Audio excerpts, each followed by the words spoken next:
Nuevamente, cordial saludo para todos mis admirados y apreciados estudiantes. Les doy la bienvenida al diplomado de Teología en Figura Literaria de Interpretación Bíblica del Politécnico de Sudamérica. Mi nombre es Luis Fernando Restrepo Jaramillo, licenciado en Teología, con una maestría en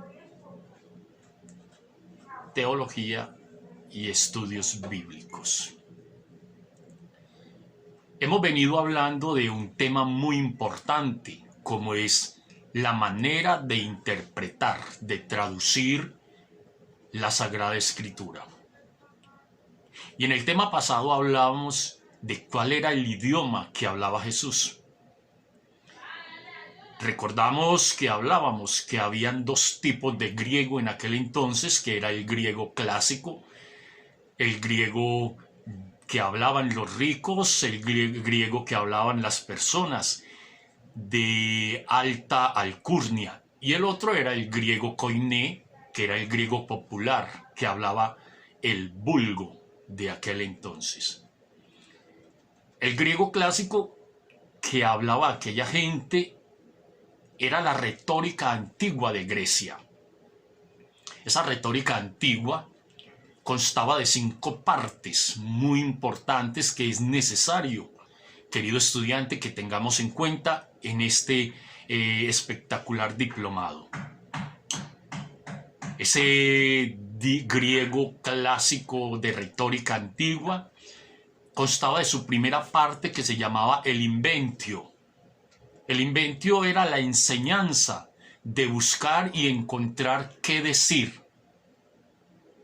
La segunda parte era el elocotium. El elocotium es la enseñanza de buscar las palabras adecuadas para saber decir lo que ya había encontrado que iba a decir. La tercera parte de este griego clásico era el dispositio. El dispositio es la enseñanza de ordenar ambas cosas que antes habíamos hablado. La cuarta parte era el actio o memoria. Ya en esa cuarta parte del actio o memoria es la memorización del discurso que se iba a poner en escena. Y la quinta parte es el elocotium, que es la forma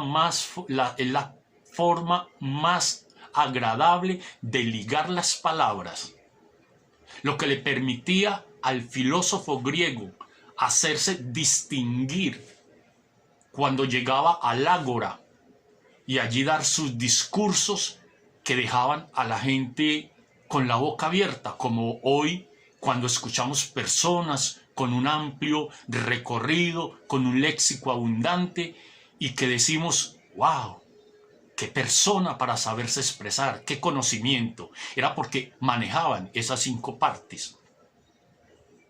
Cuando volvemos nosotros al griego koiné, entonces nos encontramos que ese griego era tan vulgar, tan popular, que no se sabía manejar esas 5 partes.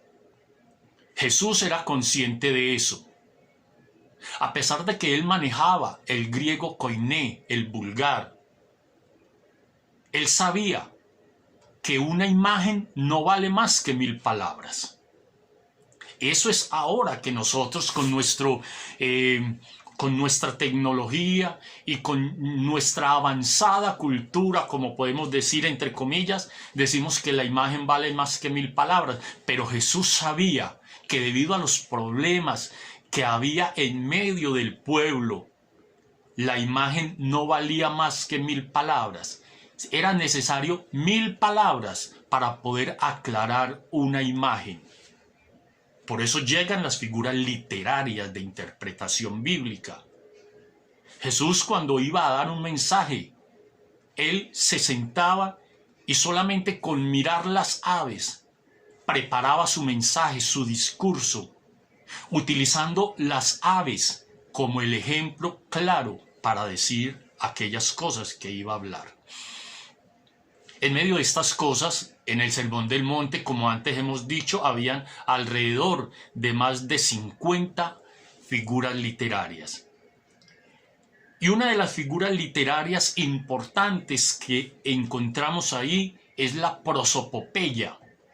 Yo sé que a través de todo el diplomado vamos a tener la explicación de algunas porque no nos alcanzaría el tiempo en este corto diplomado para explicarlas todas, pero como les he dicho, cada uno se va a poner en su tarea de investigar las otras. Aquí damos las bases.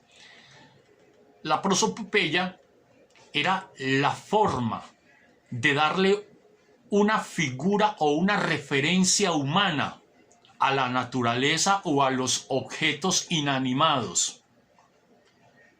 Por eso muy a menudo vemos que, aunque conocemos muy a fondo este concepto, no lo logramos entender.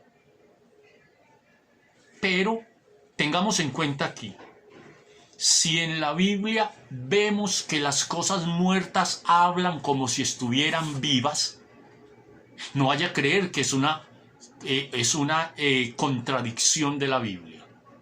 Es una prosopopeya. Si la Biblia dice, los montes alabarán a Dios, ¿será que una montaña habla? No, mi amigo, es una prosopopeya. Cuando dice la Biblia que las cosas inanimadas hablan o se mueven, está aplicando esta figura literaria. Cuando la Biblia habla de que las piedras hablarán, mire que son figuras, son elementos muertos o inanimados, está diciendo que es una prosopopeya, figura literaria de interpretación bíblica. De manera que, ¿qué papel tienen entonces estas figuras? ¿Qué papel tiene esa prosopopeya en la comprensión de las Sagradas Escrituras? Pablo decía que el engaño hablaba y el engaño mataba. Romanos 7:11 habla de esa parte, donde tuviéramos cuidado con el engaño, que él hablaba y mataba. Y veamos que el engaño de forma clara es algo abstracto, es una cualidad, puede hablar, pero la Biblia le da una personificación para que esto quede más claro. Esos temas son muy importantes, queridos estudiantes.